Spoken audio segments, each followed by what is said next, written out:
కనుమ పండుగ సందర్భంగా జనవరి 16న ఎస్వి గోశాల నందు గోపూజలు నిర్వహిస్తామని డైరెక్టర్ హరినాథ్ రెడ్డి తెలిపారు.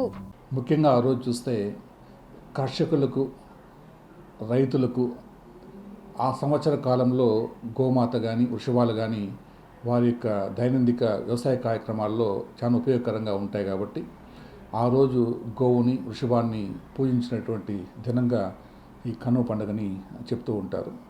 సో ఆ యొక్క సాంప్రదాయాన్ని తిరుమల దేవస్థానం వారు కూడా ఈ గో సంరక్షణశాలలో ఆనవాయితీగా జరుపుకోవడం వస్తూ ఉంది. ఈ యొక్క కార్యక్రమానికి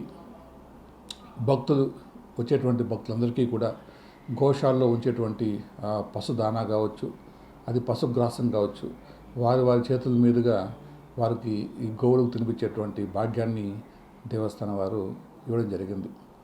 అదేవిధంగా ఆ రోజు వృషభోత్సవం కానీ, వృషభాలకు పూజ, గజ పూజ, అశ్వ పూజ, అదేవిధంగా కాటమరాజుని కొలిచే విధానం కూడా ఆ రోజు చేయడం జరుగుతూ ఉంటుంది.